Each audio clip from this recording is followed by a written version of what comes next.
Good day sa ating mga life coaches and PNP personnel.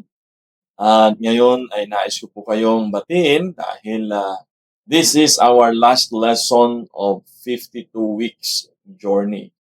Congratulations po sa ating lahat, and I hope and I pray that throughout our lessons ay meron po kayong mga bagay at principles na hindi lamang natutunan, kundi na i-apply po sa ating araw-araw na gawain.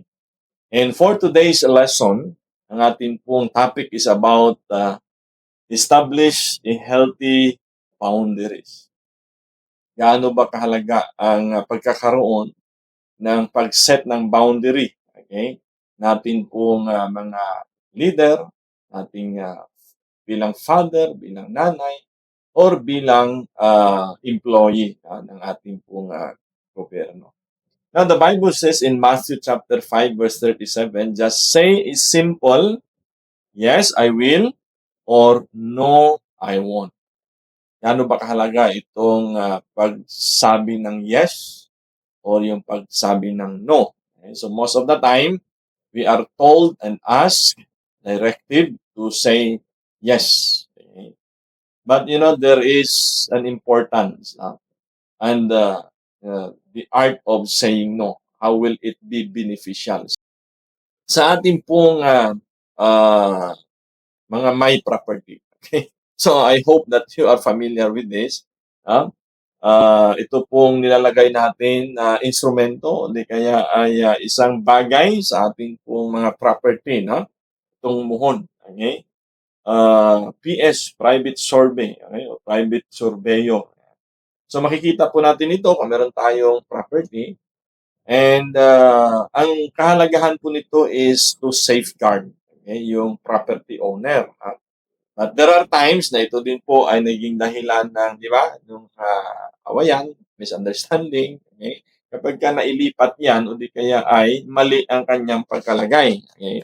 So because ito po ang nagsiset ng boundaries, no, ng property line ng nabili mo o di kaya ay minana mo. So this is very, very important. When I was still in college, ay isa po ito sa ginagawa namin sa engineering department, ang pag-determine ng tibay ng buhon.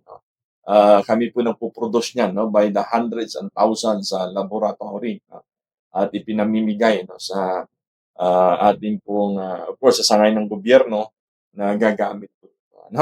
So, now, sa ating pong topic, to set boundaries, meaning we have to make decision. Okay? Sa ating pong buhay, sa ating pong trabaho, sa ating personal life or private life, we have to make a decision. Kaya po, mahalaga na gagawa tayo ng decision dahil ang decision determines our destiny. Pag mali yung decision natin, you will suffer for the consequence. Okay? If tama naman yung ating decision, then we have a time to celebrate. Okay? And so setting boundaries means you have to decide. Okay? And do allow yourself only or even after na nag-seek ka ng guidance or advice to make decision. Okay? Don't let other people make decision for you. Okay? So, mahalaga po na ikaw mismo yung gagawa ng decision. How do we establish healthy boundaries? Okay? First, personal boundary. Okay? So, para alam ng tao sa paligid mo, aware sila that you have your own personal boundaries. Hindi yung sabi nila kaladkarin ka. Okay? Kung saan ka dadalhin, saan ka i-direct, no?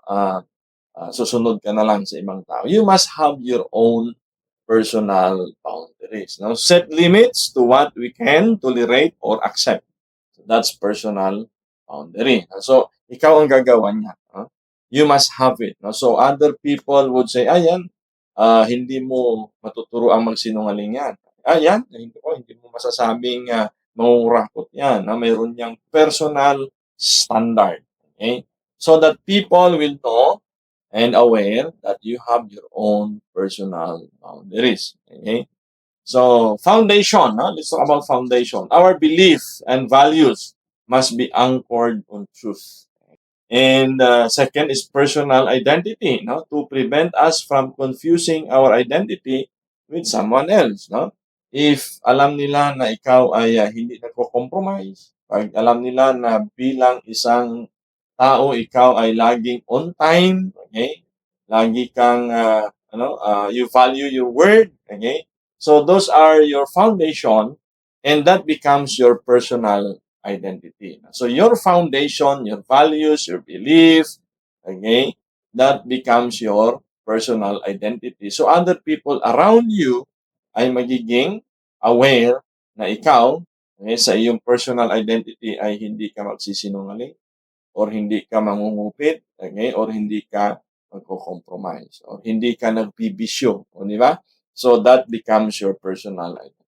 What we will be responsible for, okay, to protect us from being used and to allow us to say no when necessary. So, ganun po kahalaga ang personal boundaries. Pag alam nila na hindi ka magko-compromise, hindi na yan sila mag-attempt. Pag alam nila na hindi ka marites, hindi na rin yan sila mag-a-attempt sa'yo. Pag alam nila that you are not taking false accusation, then that becomes your identity, and you yourself will be responsible for it. Okay? Clarifying our needs and expectations in relationship. Gaano ko kahalaga yan sa communication, physical contact, sa friendship, love, affirmation, and professionalism. Right? So it gives those people around you ano ba yung kailangan mo, ano ba yung identity mo, okay? And then those people will expect what people can expect from you in return, okay? So 1 John chapter 4 in verse 1, sabi niya, "Dear friends, do not believe everyone who claims to speak by the Spirit. You must test them." Okay? So as a person, uh, ikaw mismo din, you can test other people. And also, some people will also test you, okay? Kung anong uri ng espiritu ang meron ka, no? Pag alam nila na ito, mahilig yan sa mga pinto-pinto, okay? Ito sabi na, ako stricto yan. Ayan, napagka-straight niyan. No? So, people around you will be, again, aware. No? So, test every spirit, no?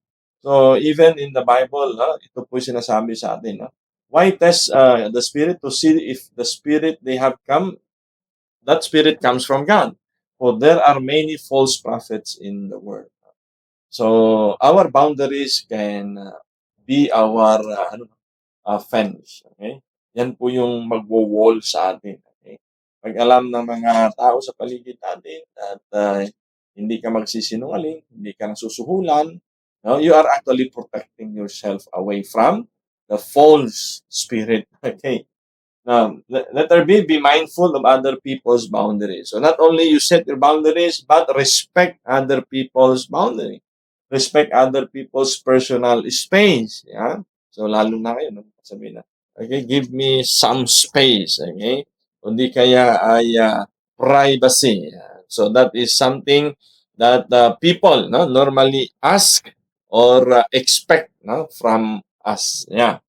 Accept it when family members, friends, or colleagues say no when we ask for help or a favor that they may not be in a position to give. And so if minsan, pagka meron kang kailangan and talaga namang sila din ay mayroong sitwasyon at hindi ka nila matutulungan, respect it. Okay? Don't break relationship, no? Don't break ties, okay? If they say no, then respect. Why? Because in return, okay, so may mga pagkakataon din that when you say no to them, they will respect it as well. Okay? So hindi ibig sabihin na pag nag-no sila ay they say no to you, maybe they say no to the opportunity dahil wala silang maitulong. Or rather, they say no to the need dahil wala sila rin maitulong. So learn how to say no to the idea, need, but not to the person. Don't attack the person na, okay, hindi kita mapagbibigyan, okay, hindi kita matutulungan dahil wala rin ako. Or sila din, kung wala sila, hindi sila makakatulong. Para sasabihin nila in the following day, okay, or the following opportunity, or following need, maiintindihan din. At vice versa, no? So, check for signs of unhealthy boundaries. Ano kaya yun? So, it's important also, no? That kapag ka meron ng unhealthy boundaries, sabi niya, accept what is good and right for us. Okay? Meaning, meron kang common set of agreement. Okay? Or common uh, values, no? Where you can agree. Okay? Discard what is bad and wrong for us. So set it aside. Okay? If we can work for good, then let's work together. If say I don't like the idea, it's bad for me, so you can say no. Yeah? And don't push yourself. Okay? So that in return, you have the reason not to allow any person to just go into your space or disturb your private space. Yeah? So sabi nga nila, give and take lang yan. I hope you have heard of this saying. No? Sabi, chew the meat and spit out the bones. Okay? So in relationship, kung mayroong sense of partnership, sense of understanding, sense of commonality, then work together. Okay? But if you think the boundaries have been crossed, okay, uncomfortably, then just spit out the bone. Okay?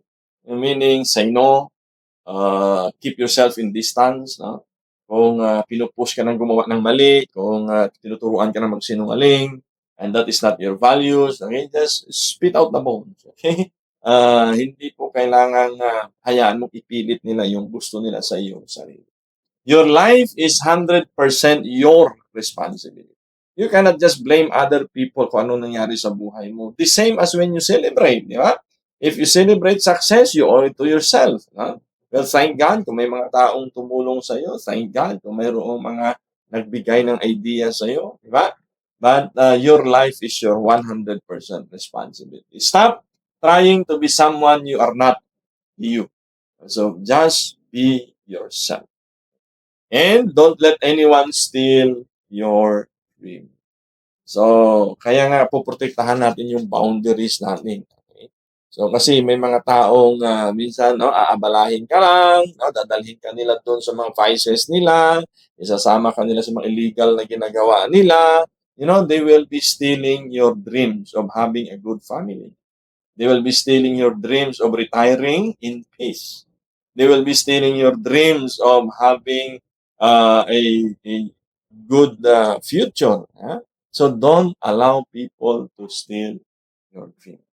Now, Galatians chapter 6, 3-5, if anyone think they are something when they are not, they deceive themselves. Each one should test their own actions. Now, you see?